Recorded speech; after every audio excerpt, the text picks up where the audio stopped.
society. And we can start with real simple things like a swish mark. Yeah. There's a certain energy that you just associate with that swish mark, and you recognize it and you know it. Mm-hmm. There's golden arches, right? There are very specific things in our society that are symbols that we have a collective understanding about. Yeah. Right? A cross. We all have a certain collective energy and understanding. When we see pictures of images of the sun or of the moon, right? There's very, very understood meanings. And sometimes we understand subconsciously, but we don't understand at the conscious level. We don't see the mythology and the symbolism that's happening in our lives every single day. Yeah, I call it, I always refer to that as being the Watson of our intuition. Right. If you guys ever, like, I love Sherlock Holmes, and I read the books, and I've never watched it though, and we've been watching the episodes. Netflix series. Yeah, the Netflix series. And one of the things that they really show in it is how Watson is actually very aware and observant, and yet it's not conscious to him. He doesn't recognize it. Mm-hmm. But Sherlock is the opposite. Sherlock is seeing all of these things and then making deductions and putting it all together, and, like, you know, he says crazy stuff that's like, how did you figure that out? But he's just conscious of his observations. Whereas Watson, it's so funny in the show. It shows how, like, it'll show the situation that, like, Sherlock just went through. And then Watson comes in making all of his assumptions and saying, you know, you've just been laying around all day. But then, like, noticing, like, running his fingers against, like, a scratch on the table, which actually Sherlock was, like, fighting off some enemy, you know. And, like, the table got scratched. And Watson runs his finger along it, but doesn't, like, connect that, oh, maybe Sherlock wasn't laying around all day. What is this new scratch, you know? So it's really interesting. I feel like we're kind of like that sometimes when it comes to life and our intuition and the circumstances that are all around us. It's like, really, there are clues all over the place, but we're observing them, yes, but are we, like, consciously aware of that? Right. And a big place that we find mythology is inside of our entertainment.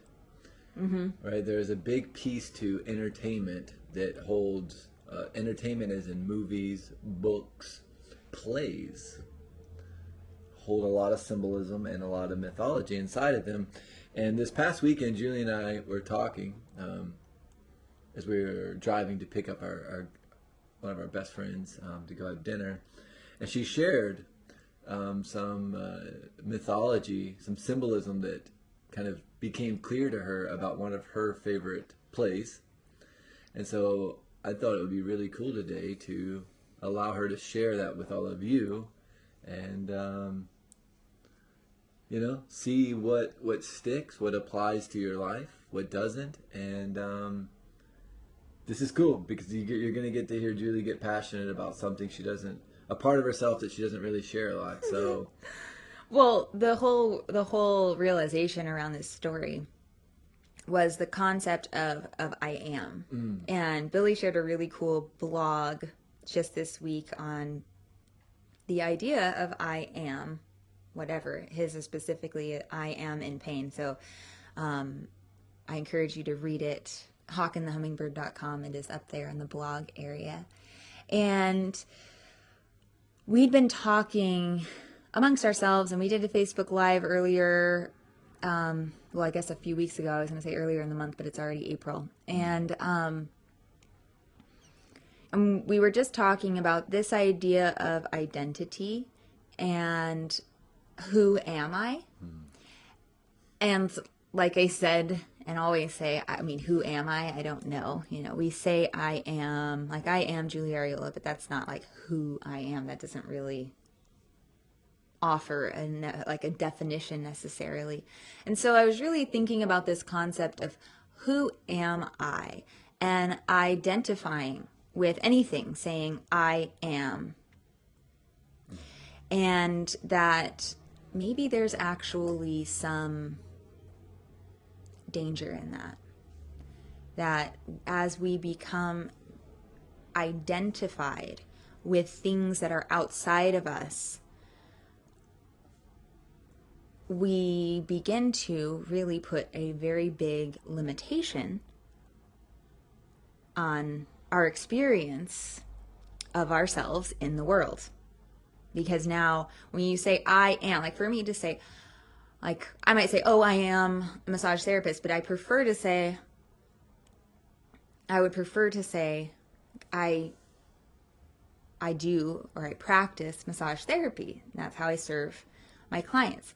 That's what I do in my life. That's what I do. That's something that I enjoy, that I love. And yet culturally we kind of say I am. We identify very much with our vocations, or with our relativity to others. So like, I am a wife. I am a daughter. I am a mother. And within that, going back to like the symbolism, right? We consciously or otherwise put ourselves within the confines of now what that means to be a wife, or to be a massage therapist, or whatever, or to be an artist. We put ourselves in that box, and we kind of encapsulate ourselves within the parameter of what we believe that means, and then also what is culturally significant in that I am statement, or in that vocation. So there's light and shadow to that. So there's pros and cons. There's benefit, and then there's limitation to saying I am. I think that if you're wondering like, who am I in this world? Whatever you come up with is going to be a limitation. And I honestly don't really like that question. I think it's kind of like, if I'm just going to project myself, I think it's a really freaking ridiculous question. Like, who am I? I don't know. How the hell am I supposed to know who I am? I mean, it's just the level of experience and the realm of experience that I've had since I was a kid and that we've all had, I think, is just, how do you put that into a certain box, or, a sentence of definition? And then, well, what happens when I don't really want to project that part of myself onto the world anymore? Then we have a real identity crisis. And in the process, I think, of saying I am, we set limits on ourselves, we set parameters on ourselves, and now, whether we like it or not, we're going to begin acting that identity out, whether it is conscious or subconscious, and whether it is who we want to be or not, because we've identified with it. And I think that this is the pain, honestly, this is the pain, I believe, of change and growth.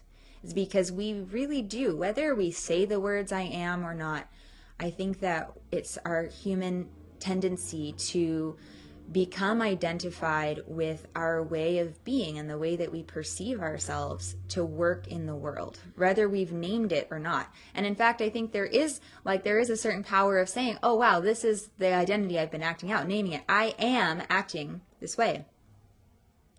Because now we've brought light to it, right? We've shown light onto it. So that was what I was contemplating when I came up with, not came up with, but when I realized that this story that I've known since I was a kid really depicts the identity crisis, I guess, or the shadow side of the I am. And that's in the story of Les Mis. Real quick, if Yeah. you don't know what Les Mis is, will you tell people what Les Mis is real quick? Well, it was originally a French book, Okay. and it is, and then it became a Broadway play, musical. And now it is, I think has there been only one movie? I've Yeah, only just seen one the movie, I've yeah. only seen the one. There might be a different older version. So there's also a movie now, so you can watch it on film, but it's still a musical.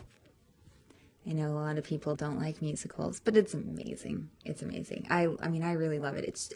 This particular story is so rich in mythology and archetypes. So I look at archetypes just how I was just saying, like kind of an identity that we play out. It's a role, and so whether we're conscious of it or not, we're playing it out.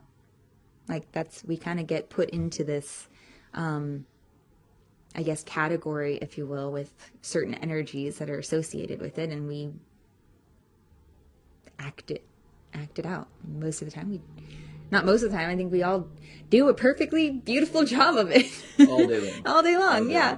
So the story of the I am and kind of the identity crisis within it,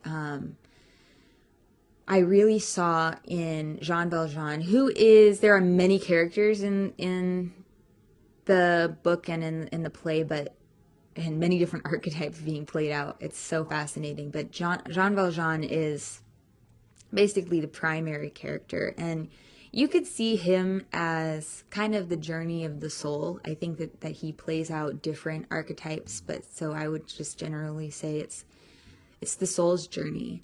And how it begins is he is in prison, and in like an old-timey like workforce brutal prison, and his name in prison is 24601. He doesn't even have the dignity of being a human. He's put into this Right? sequence of numbers. He's just 24601. And so it begins with him being released from prison, and it's a really powerful song, but his parole officer comes up to him and says, your time is up and your parole's begun. Do you know what that means? And he says, yes, it means I'm free. And the parole officer's response was, no. You will adhere to the parameters of your itinerary. You will hold the shame, this badge of shame, for the rest of your life. And in that moment, if Carolyn Myss talks about archetypes, and in that moment, what that would be considered is an archetypal spell. He casts a spell on him. He holds a part of his psyche to the beingness of 24601, to that identity. So Jean Valjean goes from believing I'm free to realizing that because he stole a loaf of bread to feed his sister's baby, he would never, ever let go of 24601. So we move through the story, and he is traveling to a major city so that he can meet his parole and follow the path of 24601 that's been laid out for him. But all the while, still being a part of him being Jean Valjean, the good man who, out of necessity and innocence, did what was necessary for his, not himself, but his loved ones. And he comes to a little parish, and there's the father, the Reverend Father, and I don't know what the other character is, if she's a housekeeper or what, but The Reverend Father. So interesting. Another archetype. The father of the archetype kind of welcoming in the prodigal son and says, yes, you can sit with us and you can eat with us and you can spend the night here. And all the while the housekeeper, the woman is being all suspicious. Like, this is not good. I have a bad feeling about this. And